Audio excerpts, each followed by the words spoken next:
On a tous une banque, bien sûr. Mais est-ce qu'on s'est déjà posé la question, qui est la banque de notre banque? C'est une question toute simple, mais qui ouvre la porte sur deux mondes financiers complètement différents. D'un côté, les banques commerciales, celles qu'on connaît bien, et de l'autre, les banques centrales, beaucoup plus mystérieuses. Cette question, elle peut paraître anodine, mais en réalité, la réponse nous explique une bonne partie du fonctionnement de notre système économique. Alors pour bien comprendre, on va commencer par ce qui nous est le plus familier. Première étape de notre parcours, la banque commerciale. C'est simple, c'est la nôtre, celle de notre quotidien. C'est vraiment notre interlocuteur financier de tous les jours.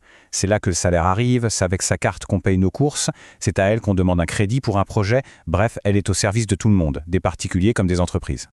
Son rôle, on peut le résumer en trois grandes missions. La première, la plus évidente, garder l'argent de ses clients en sécurité. C'est la base de la confiance. Ensuite, elle nous fournit tous les outils pour la vie de tous les jours. Les comptes, les cartes bancaires, les applications mobiles.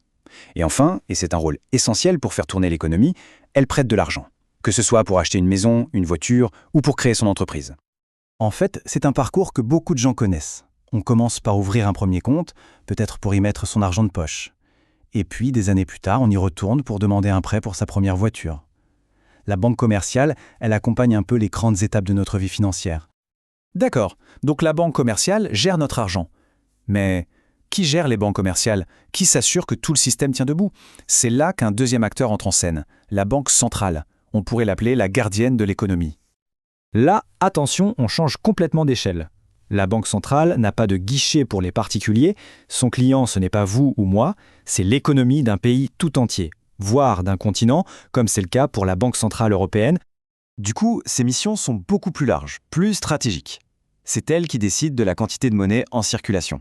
C'est un peu elle qui ouvre ou qui ferme le grand robinet à argent. Elle joue aussi le rôle de gendarme en supervisant les banques commerciales. C'est elle qui fixe les fameux taux d'intérêt directeurs, ceux dont on entend parler tout le temps dans les journaux. Et toutes ces actions ont un but ultime, maîtriser l'inflation. L'inflation. On entend ce mot partout. Mais qu'est-ce que c'est au juste? Pourquoi ce phénomène de prix qui s'enflamme est-il considéré comme l'ennemi public numéro 1 pour les banques centrales? Pour le dire très simplement, l'inflation, c'est l'augmentation générale des prix. Très concrètement, ça veut dire qu'avec le même billet de 10 €, on achète moins de choses aujourd'hui qu'hier. Notre argent perd de sa valeur, tout simplement. C'est exactement ça. L'inflation, c'est le pouvoir d'achat de notre argent qui littéralement part en fumée. Prenons un exemple que tout le monde va comprendre. Imaginez, on est en 2020 et ce sandwich coûtait 3 €. Eh bien aujourd'hui, le même sandwich, exactement le même, il coûte 3,60 €. Le produit, lui, n'a pas changé. C'est juste qu'il faut plus d'argent pour l'acheter. Voilà, l'inflation en action, dans notre quotidien. Alors, face à cette surchauffe de l'économie, comment la Banque centrale fait-elle pour en quelque sorte la refroidir? Elle a un outil principal pour ça et il est extrêmement puissant. Alors, comment ça marche? C'est une sorte de réaction en chaîne, vous allez voir. Point de départ, on constate que l'inflation est trop forte. La réaction de la Banque centrale, elle augmente ses taux d'intérêt. La conséquence directe, c'est que pour les banques commerciales, emprunter de l'argent coûte plus cher, donc elles augmentent les taux des crédits qu'elles nous proposent. Le résultat, c'est que les gens et les entreprises empruntent moins et donc dépensent moins. Et au final, l'économie dans son ensemble ralentit, ce qui permet de calmer la hausse des prix. Pour être encore plus concret, si les taux de la Banque centrale montent, le crédit auto devient plus cher. C'est mécanique. Du coup, il y aura moins de gens qui vont faire ce crédit, la demande de voitures va baisser et ça va calmer la pression sur les prix. On voit bien qu'on a affaire à deux institutions qui opèrent dans deux mondes totalement différents. Allez, pour que ce soit bien clair, résumons leurs rôles respectifs. Ce tableau résume tout parfaitement. D'un côté, la banque commerciale. Ses clients, c'est nous tous, les particuliers et les entreprises. Son but premier, c'est une société, donc c'est de faire des bénéfices. Ses outils, les prêts et les comptes.